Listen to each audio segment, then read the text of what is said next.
This is Akram Kilani from Kilani Jewellery, and we're right here at the patio. Remember the fucking face podcast?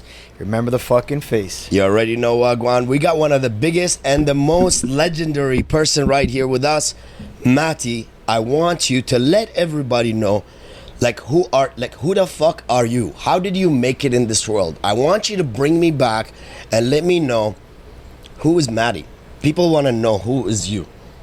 I'm Matty Uniq, owner-operator of Honeycomb Hospitality, and we've been in the entertainment and nightlife business for about 20 years. And we own and operate some of Toronto's best restaurants, venues, nightclubs, and bars. And we do a bunch of festivals along the way.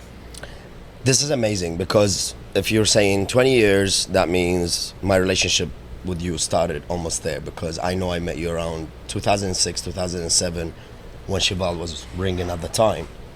And Cheval was on King Street and Bathurst, basically. Portland. Yeah, King of Portland. Portland. And at the time you had, I think, was it Tuesday or Thursday, bottle service, Grey Goose, $120 or... Sundays, Industry Sundays. Industry Sundays? And that's where we met. Yeah. But I started that night that night grew out of a fluke, kind of. The reason why we started that night was, and the bottles were like that, was because we had 6-7 venues at the time and our staff never worked on Sundays. So I used to bring them to my venue on Sundays at Cheval, and that night was built so all the staff members that worked hard all week in the kitchens, at the doors, on the floor, behind the scenes, that Sunday they can go out and meet and hang out with each other and have a place, a home to call home within the company. And we didn't want to charge them expensive prices at the time, because we know that people in the industry, they work hard, and we wanted to give back. So we started doing $100 bottles, and it grew into this anomaly. Incredible. Because being around the nightlife industry, I've been out and about since 2001. Even when I was younger than my age, I had a full beard, where it made people never ask me for my ID. I started shaving my beard at the age of 13. I had a full, thick, black beard. Everybody used to think I used to dye it, but I didn't. Now it's all salt and pepper. Me too. And the nightlife we had back then, it had so much love, so much respect. There was a lot of rules. There was dress codes. And like you just said, the industry was always given and providing to create an event somehow for the industry and for the people. And that's how I got to know you, because of the $100 bottle service. Yep. And it was our religious place to go to. Church Sundays. Church Sundays. I love it. Now, can you let us know what's the names of the clubs and the venues you actually own today, including hotels or whatever it is? Today we own and operate venues may know, such as Escobar, Barrow, Myth, Dasha, Petty Cash, Century Room, Mr. Wolf, and we have a beautiful new private room and private dining room called the Chandelier Room that we just launched. So it's amazing. I've seen you building that for like a year and something. Yeah, just building it. Private events, private parties, private birthdays. People are looking for a different experience now, more private settings, to celebrate, and that's why we built that. Serves its purpose for VIPs and clients wanting to do something more intimate with their friends. Matty, can I ask you something? 20 years in this industry, usually people get bored, get tired, they have feelings, they go into depression. Depends on the nightlife that they spend their time in, which could be drugs, could be the alcohol addiction. But having you still standing tall, managing best places, and still creating a name for you, for your family, what keeps you so strong? What makes you have you had any obstacles, ups and downs first? Yeah, listen, it's it's an interesting business to be in. There's a lot of pros and cons, and a lot of temptations in many different ways. Into many ways. And it's important that you stay true to yourself and your beliefs and your values in this business as you grow through it. And you do have to remember that you own a liquor license, part of this business, and you have a responsibility to serve people responsibly. You have also a responsibility for your team members and your staff that you've hired. This is how they pay their bills. This is how they pay their rent, maybe provide for their families. So you have a responsibility to, show up every day, be the best version of yourself, stay committed, stay focused, not feed into all those temptations all the time. And the people who survive in this business are the ones who take it serious. And one question I get a lot of the time is like, oh, do you party, do you go out, do you this, do you that? And I'm like, I'm out all the time, but this is my life, this is my business. This is the same way a banker goes to work at 9 a.m. You come here at 7 a.m., grind all day. Just because my business starts, or you see late me night. at my business at late night, doesn't mean that I'm out enjoying every moment that the people were there operating and we're there providing good experiences for people. So, just This is having those in the back of something- your mind. This is something unique, Matty. And remember, the fucking Face podcast is about laying the path for the young people that's watching us today, and giving them the idea of how we actually made it and who the fuck we are and why we are who we are today.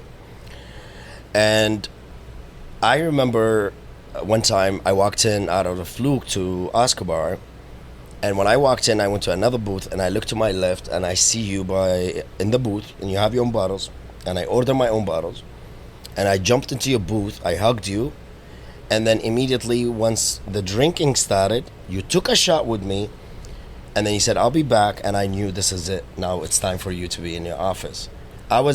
I'm glad to have you in my life. And when I'm saying this to show people what type of mental person you are. You take your business very serious, even when you know that you have the biggest people beside you. You're cheering with them. You have always a table that welcomes to the people that you know, and then you walk out. How can you actually have control over yourself? This is crazy. I'm telling you personal experience. For that very reason, because if I didn't have control of myself when, a person like yourself showed up and I was out of control or whatever, that's not me showing you a VIP experience. That's not me being true to myself or my staff. I'm at work, and yes, I will have a shot with my close friends first, and my clients and my friends. If people come out to show respect and show love, and they want to do a shot 100%, I will respect that. I know how far that goes and that means. Will I do 5, 10 over and over and over? Definitely not. But I see. I say thank you to everyone that shows up. I really appreciate, in my line of work, just like yours, we know that people go to work all day, work hard, and we give them other platforms to use as an expression of feeling free, feeling luxury, feeling their hard work is paying off. So when they come to my venue and spend money, I want to show that appreciation back. Just like when people come here for your jewelry, the level of service that you guys provide here is, white glove service without the white gloves, because it's a personal relationship you create with them, but also give them that luxury touch. You involve the clients into your life, and you turn them into family. And I'm going to tell you something. First, I am thankful for your effort and hard work for the past 20 years, because you have entertained me for so many years, from Monday to Sunday. And that's not an easy thing to do. And the consistency that you have, a lot of people cherish to have or admire. Maybe you have people envy you. Maybe you have people have problems with you, because with club owners comes a lot of problems. Like I said, drugs, alcohol. What's the biggest problem you faced where you felt like, what am I doing here? Did you ever have that moment to yourself? Yeah, I think in life, everybody has that one challenge, and times where people start to either not understand where they are in life or where they want to go in life. And they start to question themselves. Why am I here? What is my purpose? And so I think you went through that? I go through things like this every few years, Mm-hmm. And understanding my purpose in life and what my values are, as you get older start to change, and things happen, and your goals and where you see yourself in 5 years and the life you want to create for your change, you start to question things. And I think that one thing that keeps you grounded and keeps you moving forward to the goals that you've set for yourself or want to achieve is your values, and your non-negotiables that keep you in your center. And if you continue to strive to those goals and keeping your center and not entering places of lack where you might be depressed or unhappy, because you're following your path in a true way, you're going to end up where you want to be. And you know, with my business and my company, we have goals we set in terms of visions and where we want to be next, and that's why we've continued to grow. And one thing that Because people you have don't, a company and everything is it's a company. planned, yeah.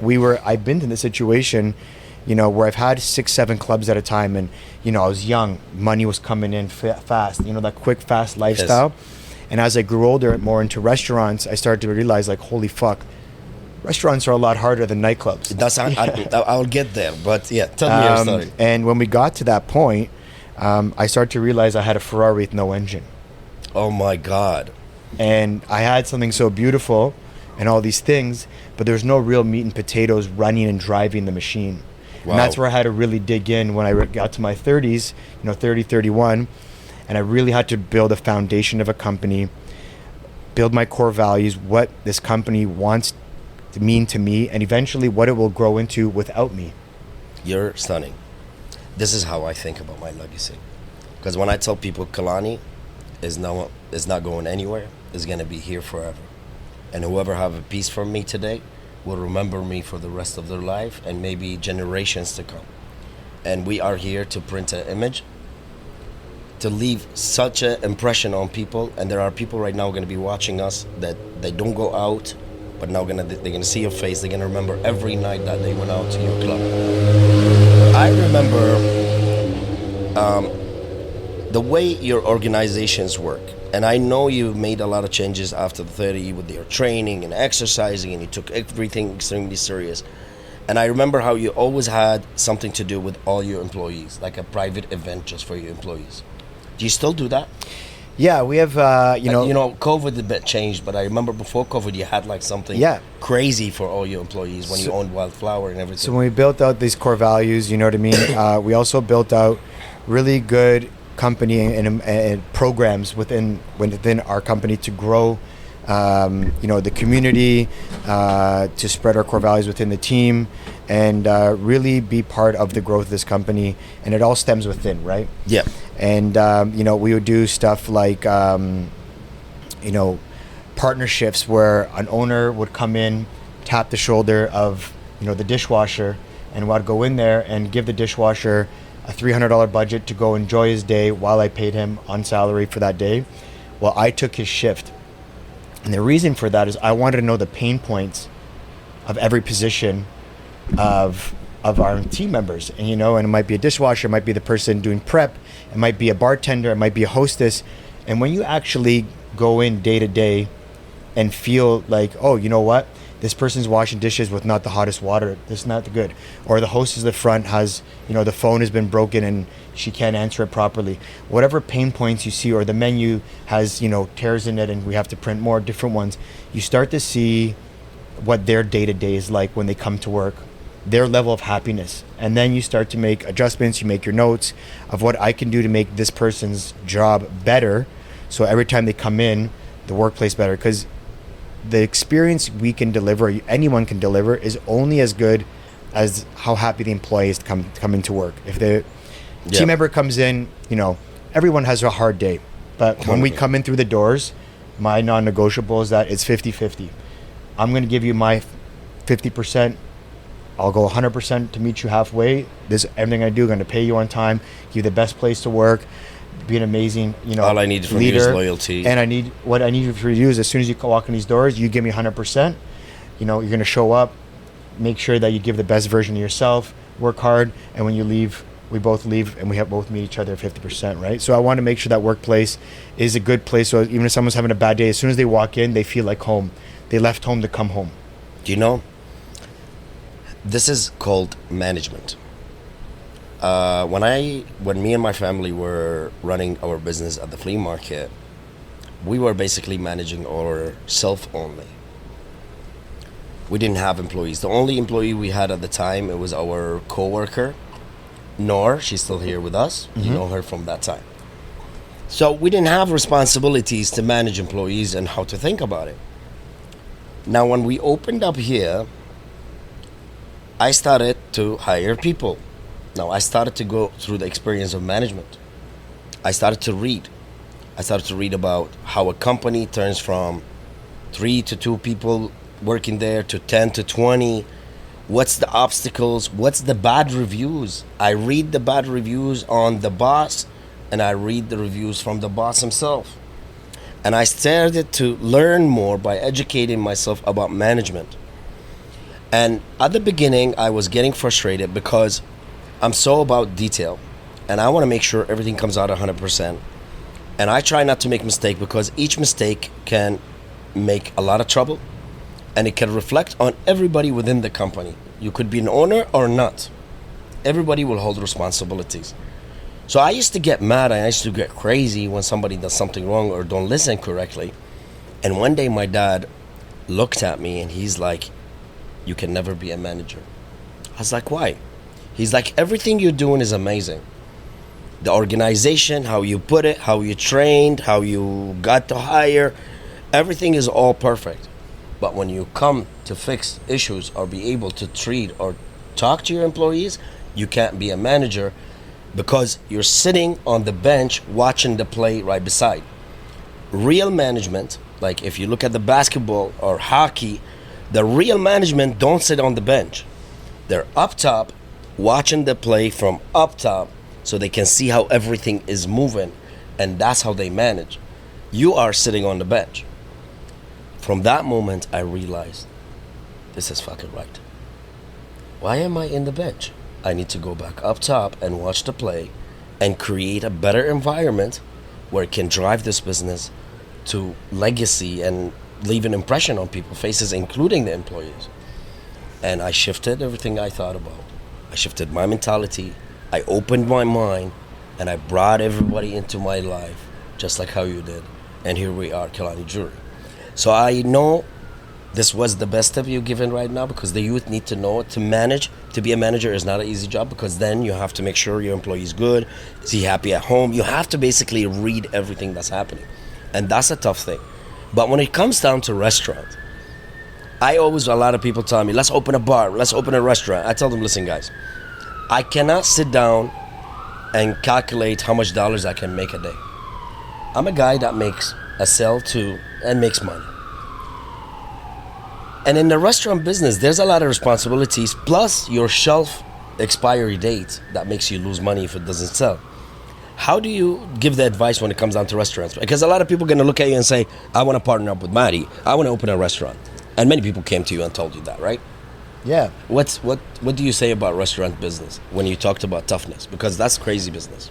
Yeah, I think people don't understand, the restaurant business is a symphony. And the hardest part of that symphony is that so many factors play into putting on a good experience before the person even sits down to eat the food. And a lot of people are like, oh, it's got good food. Well, what are the steps that led you to even sit down in that seat? Well, you had to find me online. Was I accessible? Online marketing, Google ads. Is there parking close? You got in. What was the first experience with the hostess? Did they say hello? Did they know your name? Welcome back if they're your return customer. Did they put notes in your arrival notes for the server to know that last time you hear Kilani loves mojitos or espresso martinis? So when you sit down, they say, oh, would you like another espresso martini like last time? And you have that personal touch, right? And then they order the food. Then they order the food, and then the chefs go to work.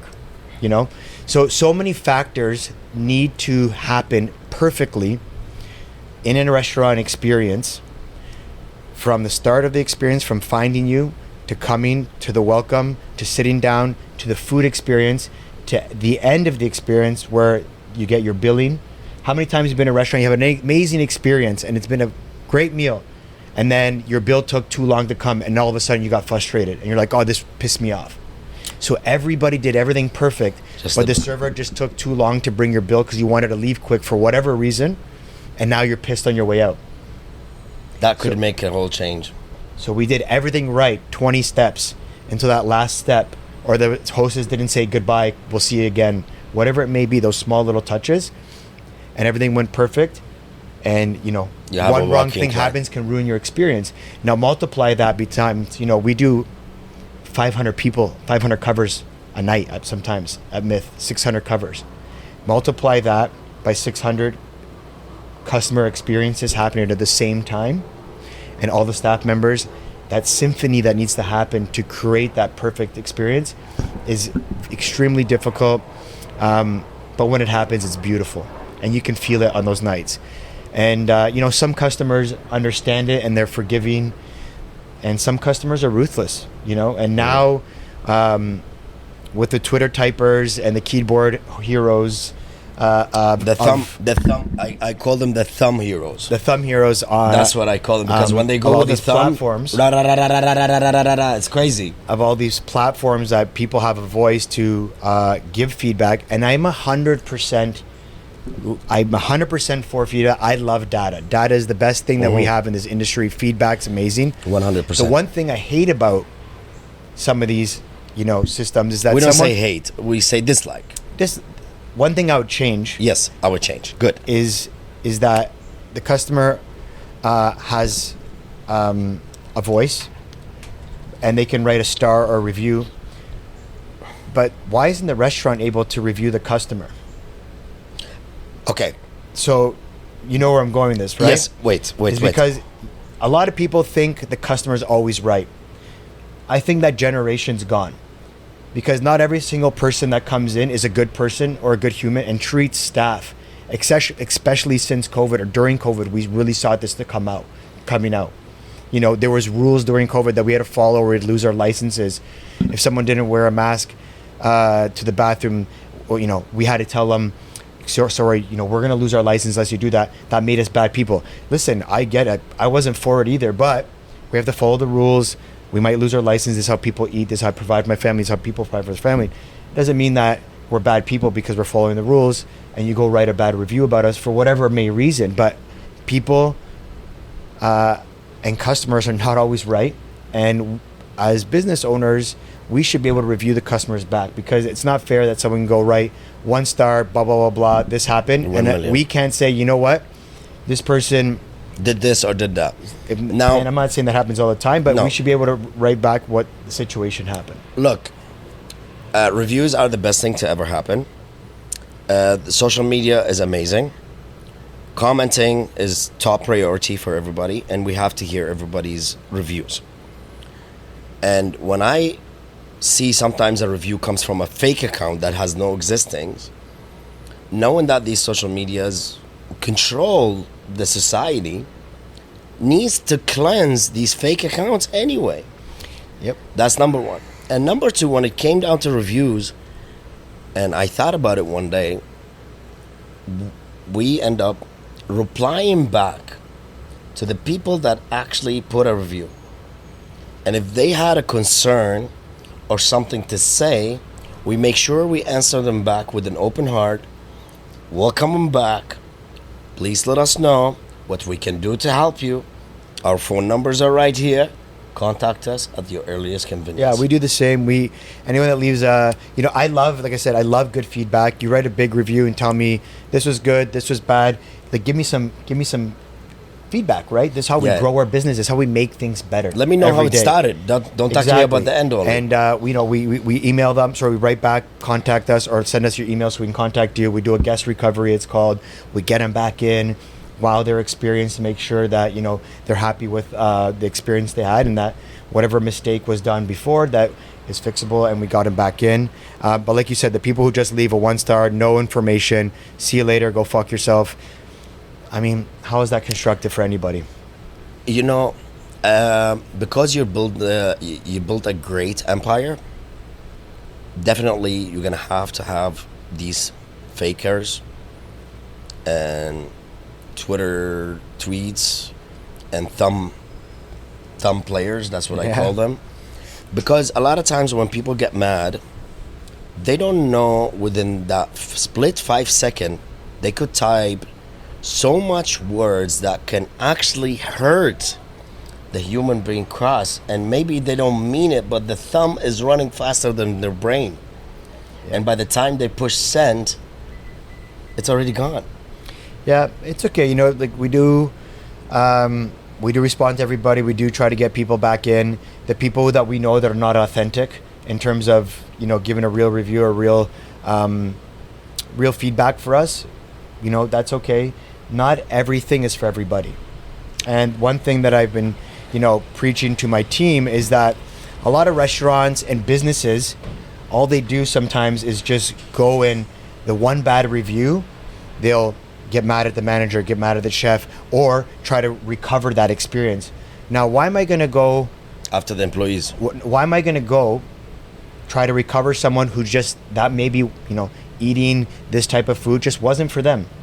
Oh, they don't like That's a real spicy honest food. experience. Why do we go reward bad behavior all the time or something that's not for somebody? And what I've done is I've actually pivoted, and people that leave good reviews, those are my clients. So I call them to come back and say thank you for a good review. Come back, have a free drink on us for the good review. Thank you for enjoying your time. We want you back. Come try this steak on us. And we're rewarding the customers who are enjoying the restaurants, and that restaurant specifically tailored or that for them. And not, everybody likes Greek food, not everyone likes Latin food, not everyone likes Asian food, not everyone likes Indian food. And you can't go to an Indian restaurant or a Chinese restaurant knowing that you don't like Indian food and say that this restaurant sucks.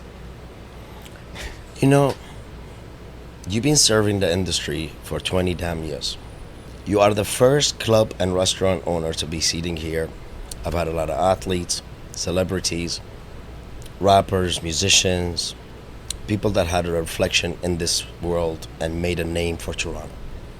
Now, definitely from my side and the Kilani team, and on behalf of my audience, I want to say we appreciate every experience you have given us. If it was sour, sweet, or bitter, I've enjoyed every moment of it because I've had a best experience. And every night I think about it, when I had bad days with you, I had good days with you, I still don't have a bad memory of how great I've spent my nights at your places, and your accommodation was always top when I first met you. I didn't even know who you are. You didn't know who I am. And I was always walking into Cheval, and I had priority like this. And that's how I built it. And I remember you taking me, and then when you opened the patio up top, and that was I actually need to go back and find these pictures. You should. I actually have to go. I want to see what we look like. Oh my God, my friend Arash or what we were wearing. Oh my, I with my hair, curly hair. Oh my God, I'm gonna find it because I have all my friends, so I have to call up and go back, because what my wife did, she went on my Facebook when we got married and deleted every album that had parties and girls, and that's how I lost my memory. Yeah. And until today, I keep telling her, I wish you didn't. She's like, no, baby, I only deleted whatever there's girls in it. I was like, every picture had girls in it, Now, with your accommodations, you still own Laval? No, I never owned Laval. Oh, you never owned Laval? No. But you organized a party for us there once, or no? No, we did Wildflower. That's right. Did your brother's birthday. We did a bunch of stuff. Was Wildflower where we had the Kilani behind where my mom pictured your mom, yeah. And you had the picture booth and stuff like that? This was one of the greatest event to ever be put out for Kilani Jewellery. I still remember till now the amount of calls we received the next day asking us if we want to go on a private jet to Vegas and continue partying. I promise that was the talk from the reflection of all my friends. And from me being so drunk that day, I remember I took off my Rolex and I put it in somebody's wrist, and I totally forgot about it. And I woke up the next day and I knew the watch is gone. And I'm like so concerned. It was a day-date Rolex yellow gold at the time. And it was with my friend G's brother Malik from Montreal. And he actually, if he didn't call me, I would have never remembered who I gave the watch to. But he called you. He called me in the morning. He's like, Kilani, I want to tell you, you gave me a watch and I forgot it in my hand and I have 2 watches now. I was like, congratulations, bring it back now. Yeah. Honorable man. It's a good friend. No, do you know why? Because of who you are, what you put out, you always get back. And that's the reason for this podcast. Now, I want to ask you, now we have all the greatness, we have all the goodness. What's the craziest thing to ever happen on one of your events where it was so crazy that you're like, what the fuck? I was never expecting that. And you know, with nightlife, like I keep saying it, when alcohol, drugs gets involved, a lot of people could lose their mind in a fast split second. When you need to find a way to control yourself at this moment and enjoy yourself instead of being, like I tell people, I love Hennessy. I always love drinking Henny. I'm a dark liquor guy. And people are like, oh, when I drink Hennessy, it makes me a devil. When I drink Hennessy, I'm the happiest man on earth. And do you know why? Is when you have hate or you have depression or you have stress or you have financial stress and you go to drink, maybe that triggers your feeling toward people that are having fun. And that's how you turn the table and you can make it a mess because of how you feel. You remember how we talked about the employees? You want to make sure, how is his life at home? Is he happy? Is he not? And that what plays the biggest part when working with people. What's the craziest thing to, like there's 20 years and I know there's multiple. There's gotta be one fucking crazy one. There's gotta be. I don't care if it had a gun. Listen, I think one thing that you said that's very, very true is that when you're in this business, everyone thinks when they go out, people are there to celebrate. And most people are, Yeah. Maybe they got a promotion at work, maybe it's a birthday, it's an anniversary, and people, go out and they drink and they have a good time. Maybe it's a good DJ they want to see. But also a lot of people go out to clubs and restaurants and whatever when they're depressed, They either broke up with their girlfriend, they're single again, and now, whatever. This is something for our audience. It's very important. Yeah. I love what you just started. Yes. They go out and they broke up with their girlfriend and they think they're going to go party, but a couple of drinks and you start to get depressed because they miss her, whatever it may be. And they can't get a girl. Maybe they lost their job and they need to have a drink. So on my end, I've met a lot of people on a day-to-day basis at nighttime, and I take that energy in and I understand how to store it and where to put it. That are there, tell me their highest moments of their lives or their lowest moments of their lives. You hear it. I know you hear it all. And I think no matter what, you always got to be there to support people in any which way. A lot of people know me, I'm a very, very honest, good, hardworking person. And I've always been true to everybody that's ever met, And I know, people are not been true to me. I know where to keep them and how far to distance myself. But I'm always an ear for people. And I think, on some of the craziest moments that we had in a positive way, we've had, I've brought Jamie Foxx out and Michael B. Jordan, and it was a house night, and they were like, I was like, listen, sorry guys, the house night, can't change the music, but it's no hip hop tonight. If you want to stay, great. If you don't like it, see you later. And they're like, what? You don't think we like house? He's like, give me the fucking microphone. And then Jamie Foxx got on the microphone and started singing and dancing, entertaining the whole song and the whole crowd, and then started DJing with DJ Wicked and had an amazing time. DJ Wicked does house? He was playing house at the moment, yeah. And, I'm going to kick your ass, DJ Wicked. You're coming next week anyway for the podcast. And we had an amazing night at Wildflower. It was crazy. And then, some of the lower points where you've seen crazy stuff is you start to see people's true colors come out, and who's a good human, who's not a good human when they start drinking, how they act. And those are the people that, that you don't want in your businesses. And, we know how to, make sure that those types of people don't get in our venues anymore. But in this industry, you see a lot. And, and I don't like to be a person that talks about negative things or negative people. But I need to hear a craziest story. I need it. There's 20 years. There had to be a gun, a stab, a girl slapped another girl. A guy got beat up because he's trying to hit on the bartender, grab her hand while she's working. There had to be something. Like, I've seen one time a girl beat the shit out of that guy, and I love something. That guy didn't make a move, didn't split his mouth and opened it and say anything to this woman.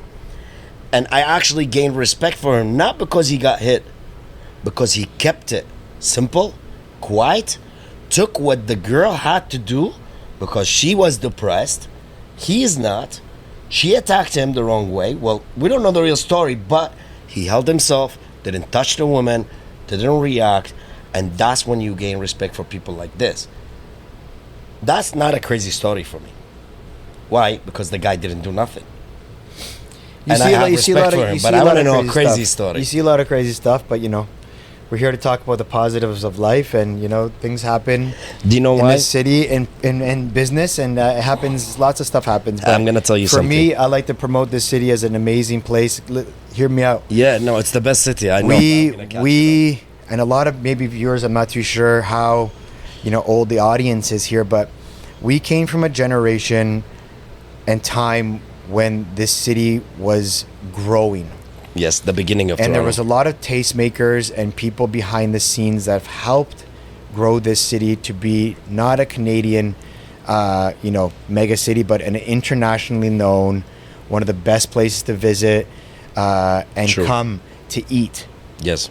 To to drink, to party, to sightsee, to see festivals, cultural events, and we've grown this through, you know, people like yourself, like you, hospitality, music, 100%. businesses, and there's a few tastemakers, you know, quite a few tastemakers in the city, and we all know who you are. That's been there since day one for the past 20 years. Big up to Charles, though. Everybody, lots of great. Yeah, there's a lot of names I want to drop, but this guy is an lots of inspiration. big people that grew this city together. And I think one good thing about Toronto is a lot of people stuck together through that growth. Yes, there's competition and friendly competition. Yes. But I think at the end of the day, we all recognize that we've all pushed ourselves forward to put this city on the map.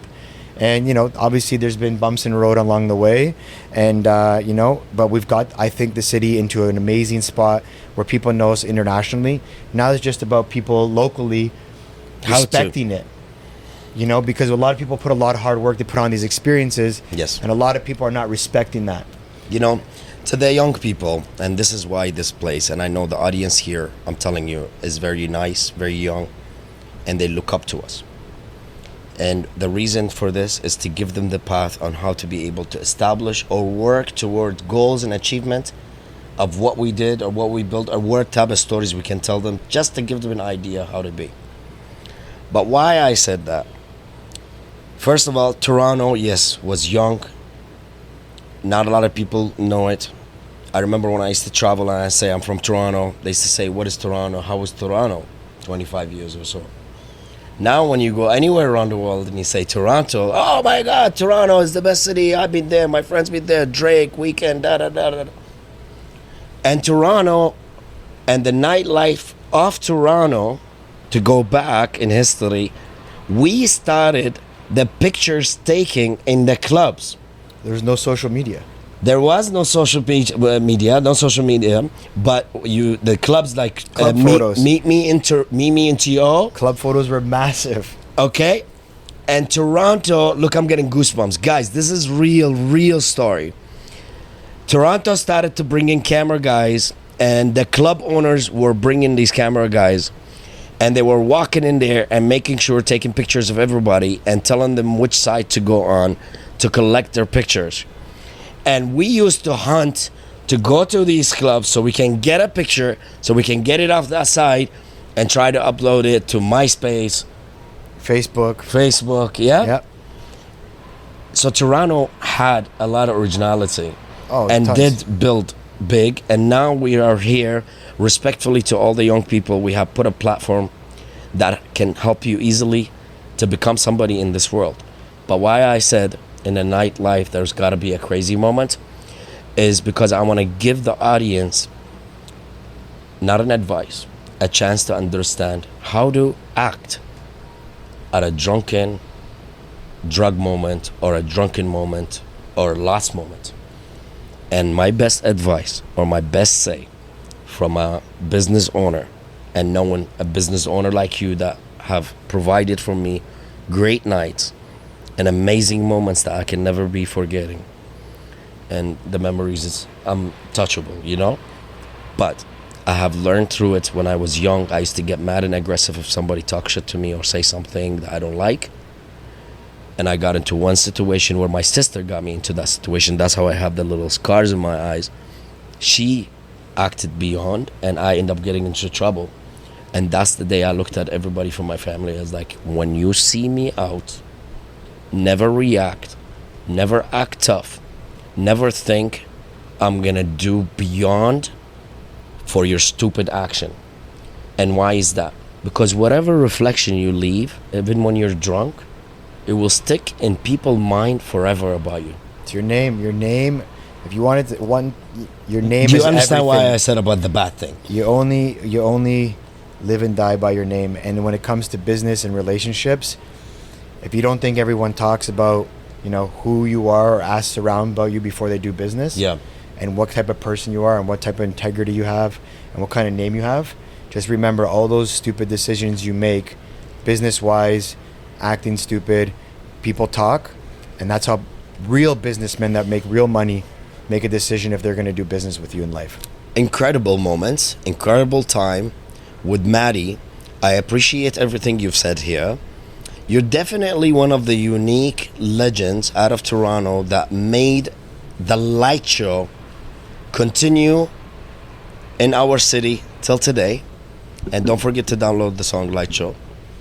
All right? And Got it. remember the fucking face. And I want to... I got that one. I know, now you have the Light Show. I want you to It's play released? it everywhere. Yes. Okay. So Light Show everywhere.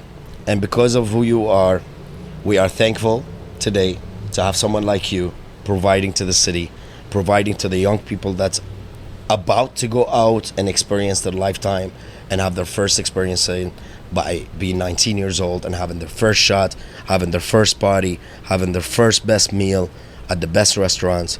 This is my guy, Matty.